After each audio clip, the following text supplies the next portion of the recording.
I'm Jesse Ray Ernster, and I am a mixer. I work with artists such as Burna Boy, Doja Cat. I've worked with Kanye West, Megan Thee Stallion, and now Karlton.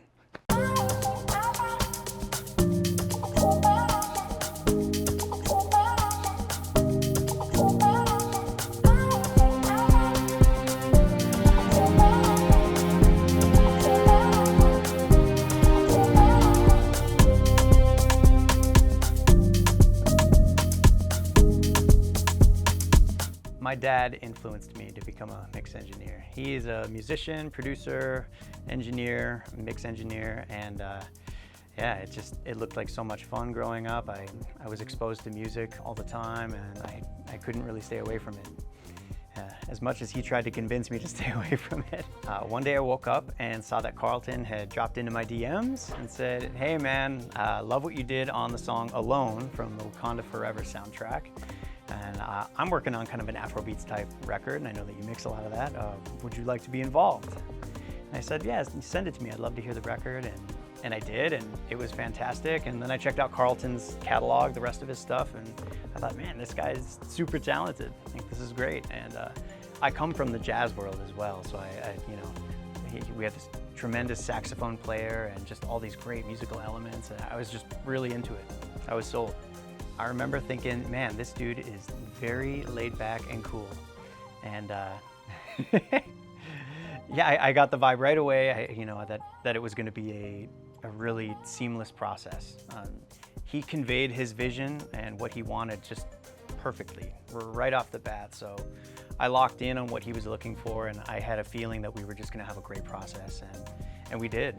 And I was really, really excited to work on these orchestra tracks, because I mix songs with strings pretty much every day of the week, but it's not always that it's brilliantly recorded live strings on a sound stage with the best microphones in the world and some of the best players in the world, and that really makes a difference. It's a treat. It's a privilege to work on tracks like that. So I mixed the song right here in my semi-pseudo outdoor studio. Using Pro Tools, a lot of plugins just in the computer, as well as some analog gear on the master bus as well to run it through some vacuum tubes and give the song some warmth. And it was great. I got the session from him and opened it up right away, and I saw a bunch of the string tracks and the beat tracks and the vocals that came in, and a lot of it had processing on it already, so I kept that there. I want to keep the vibe that they had. I wasn't trying to reinvent the wheel. I simply wanted to take the session from where they left it off and just try to elevate it to the next level from there. So as soon as Karlton and I got final approval and we both put our stamp on the stereo mix, we decided this thing is done. Then it was time to print the other deliverable, the Atmos mix, and that's a completely different process. So from there we print stems of everything that we've finished, so all the breakouts of like kick, snare, bass, vocals, saxophone, all of it goes into a nice little folder, and then we pull it up in Logic. Different application, and that's when I put the AirPods in. And the idea with the Atmos mix is that we want it to feel cohesive like a stereo mix does, because that's the way we've all grown up hearing music our entire life. But the advantage there is that we're able to wrap some elements around and just extend the stereo field slightly. It could feel pretty disconnected to like have a vocal coming in here and then the bass behind you. We still want it to feel like there's a performance happening in front of us, like as if it's coming from a believable, sonic reality. Like you close your eyes, you can envision the performance actually taking place in front of you.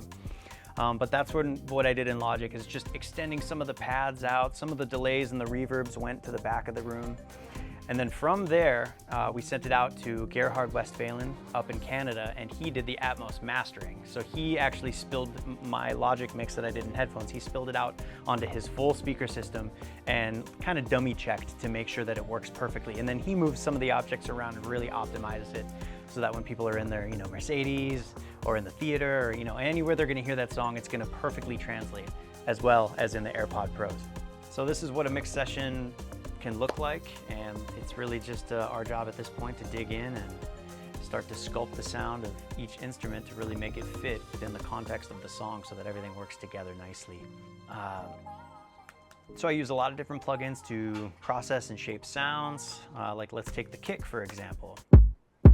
Starting with this kick, have a little bit of EQ.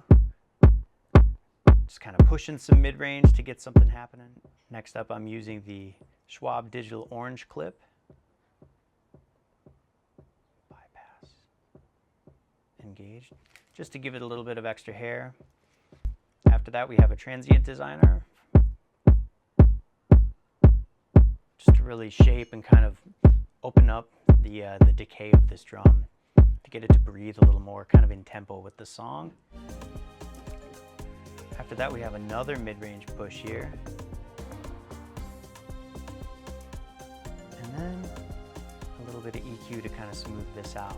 So when I get to the end of the process and I feel like I have a mix sitting in a pretty good place, I will make an attempt to listen to isolated frequency bands of the entire spectrum. So, for example, I might listen to just the highs only. I'm a super ADHD person, so I have trouble focusing on, a full range production with so many things going on. I get a little too zoomed in on stuff, so it can help me to just zoom in on the right things. So I want to hear exactly what the high end is doing to make sure that the sibilance of the vocal and the hi-hats and the cymbals and the top end of the strings are all working together. Let's hear just the high end now.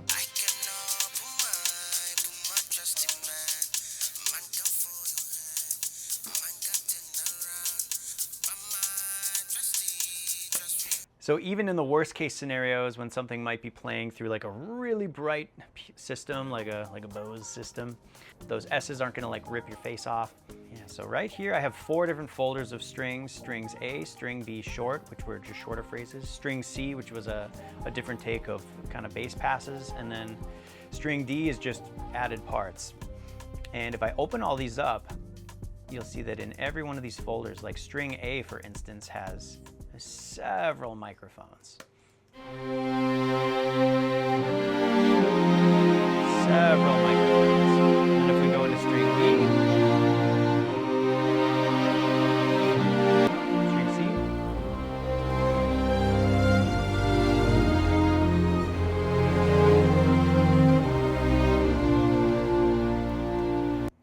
and I remember this specifically. This was really cool working with Karlton and collaborating back and forth on getting these phrases on the string B sections to really poke out.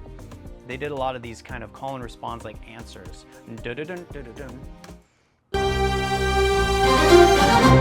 So you can see here we're using volume automation to bring certain phrases up and certain phrases down all the way across the track.